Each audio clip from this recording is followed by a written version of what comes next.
Masalahnya mau peso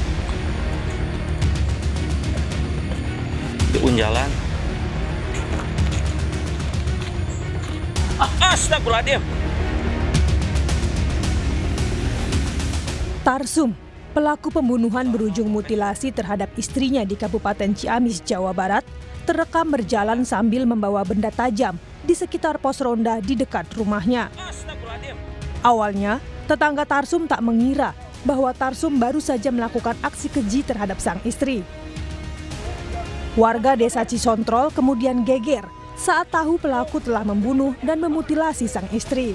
Ada informasi, udah ada informasi, saya langsung kembali ke sini, gitu, ke lokasi, gitu, ke tempat. Ternyata di tempat itu udah ada kejadian pas papasan sama si pelaku, gitu. Saya didik, katanya tolong ngurusin biar jadi orang yang benar, katanya yang baik, gitu. Tolong itu aja, gitu. Nah saya tanya, karena kecurigaan nggak biasanya dia menitipkan anak. Saya tanya, kamu mau kemana? Udah nitipin anak. Saya mau kerja. Peristiwa itu dilakukan di dekat rumahnya dan disaksikan oleh warga. Warga mengaku kaget dan panik. Mereka tidak ada yang menyangka pelaku yang kesehariannya sebagai bandar kambing nekat melakukan perbuatan keji itu. Warga mengatakan sebelum membunuh istrinya, pelaku sempat mau bunuh diri. Namun, aksi pelaku dicegah warga. Beliau itu seperti apa? Iya, rajin, dia marah sama orang-orang juga biasanya. Jadi nggak nyangka sama sekali gitu.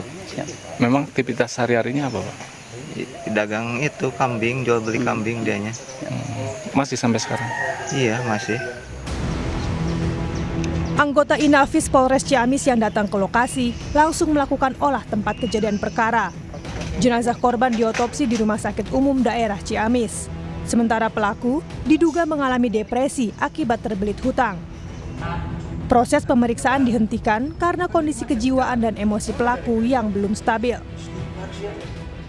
Pemeriksaan fisik setelah pelaku kami amankan, ditemukan beberapa goresan senjata tajam di lengan kiri dan juga ada tusukan benda tajam di betis sebelah kanan belakang.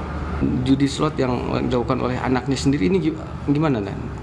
Tentunya semua informasi-informasi yang berkembang kami akan tampung dan kami akan lakukan pendalaman. Jadi untuk hal tersebut kami belum bisa berbicara terlalu jauh, tapi semua informasi kami akan dalami.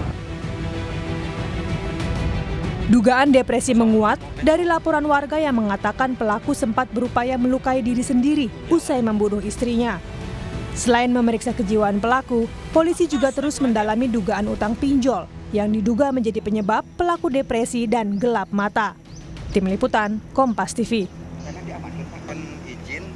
Informasi selengkapnya kita tanyakan langsung ke jurnalis Kompas TV, Dede Ibin di Ciamis, Jawa Barat. Dede, selamat siang. Ini polisi menduga pelaku depresi karena terlilit hutang. Lalu bagaimana kondisi kejiwaan pelaku sebenarnya? Apakah pemeriksaan kejiwaan juga sudah dilakukan, Dede? Ya, baik Yan Rahman dan juga saudara. Saat ini memang kondisi pelaku masih ditahan di Mapores Ciamis yang secara terpisah ditempatkan di ruang sel isolasi khusus. Hingga kini memang pihak kepolisian perlu diinformasikan sudah 2 kali melakukan pemeriksaan terhadap tersangka, namun kondisi saat ini belum bisa memberikan keterangan yang seutuhnya. Kemudian memang rencananya saat ini tersangka Tarsum akan dilakukan pemeriksaan kejiwaan oleh tim psikiater yang didatangkan langsung dari Mapores dengan menunjuk salah satu dokter kejiwaan dari Ciamis dan Banjar. Rencananya memang jam pukul 1 siang ini tersangka akan dibawa untuk menuju ruangan khusus dan diperiksa secara tertutup di Mapores Ciamis, Jawa Barat. Kemudian juga awal motif pembunuhan yang dilakukan oleh Tarsum sebetulnya memang betul tadi itu ada terlilit hutang, desakan himpitan ekonomi yang membuat Tarsum emosi dan melakukan mutilasi terhadap istrinya.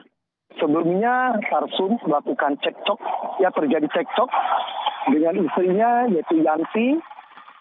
Bahkan sebelum dibunuh atau dimutilasi, ini cekcok ini sempat ada salah satu saksi yang hingga ke saat ini saksi tersebut belum bisa dimintai keterangan karena masih merasa trauma atau shock. Dan saat itu saksi menyatakan sebelumnya kepada pihak kepolisian atau kepada warga bahwa istri Yanti, yaitu korban, sempat dipukul, kepalanya bagian belakang dan dengan balok, kemudian ketika jatuh dipukul bagian depan dengan kayu balok juga atau kayu bakar. Setelah itu pelaku mengambil pisau ke rumah dan memutilasi istrinya di pinggir jalan. Tepat saat itu warga melihat langsung bagaimana aksi pelaku sangat keji memutilasi istrinya sendiri. Dan memang informasi yang terjadi saat ini saya berdasarkan adanya beberapa dari warga, terutama ke pihak kepolisian sudah memeriksa 7 orang saksi. Berdasarkan keterangan yang didapat, pertama yaitu dari anaknya mengakui bahwa keluarga ataupun korban dan pelaku ini memiliki utang terhadap beberapa bank, juga perorangan, dan juga terhadap bosnya yang saat ini menjadi teman bisnis.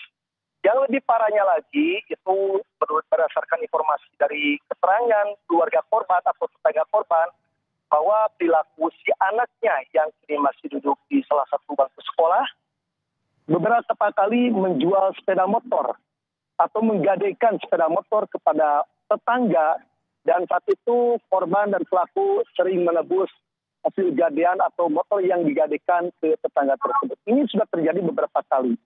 Nah, di sanalah mungkin timbul emosional dari pelaku terhadap istrinya karena si anak ini, perilaku anaknya sering dijaga atau dimanja oleh istrinya sendiri.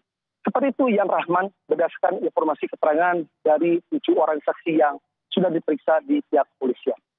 Baik, seperti yang Anda sebutkan tadi bahwa pemeriksaan kejiwaan baru akan dilakukan, artinya yang menyebutkan mengalami gangguan kejiwaan baru dugaan sementara begitu ya, Dede. Lalu bagaimana bila nantinya pelaku dinyatakan mengalami gangguan kejiwaan? Proses hukumnya akan seperti apa ini, Dede?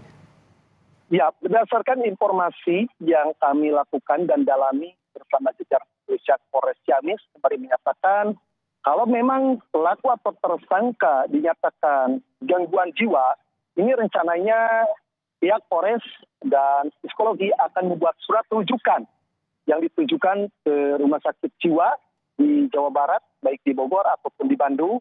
Namun hingga kali ini memang dugaan-dugaan sementara saat ini pihak kepolisian masih menduga kejiwaan yang dialami oleh pelaku ini terlihat memang depresi berat. Namun terkadang si pelaku ini ketika dimintai keterangan terkadang nyambung, terkadang memberikan informasi yang sebenarnya, tapi ketika ditanyakan kenapa motif Anda membunuh istrinya, nah itu tidak bisa memberikan keterangan, dia langsung banyak bias. Bahkan ketika ditanya masalah utang piutang, pelaku juga sempat memberikan keterangan dengan jelas terhadap pihak kepolisian. Nah, pihak psikologi saat ini jam pukul 13.00 siang ini pihak psikologi sudah datang di Polres Ciamis untuk melakukan pemeriksaan. Namun pemeriksaan ini dilakukan secara tertutup, tidak bisa diberikan terhadap awak media yang sudah standby dari pagi. Seperti Yan Rahman yang dapat diinformasikan. Baik, terima kasih. Jurnalis Kompas TV, Dede Ibin melaporkan langsung dari Ciamis, Jawa Barat.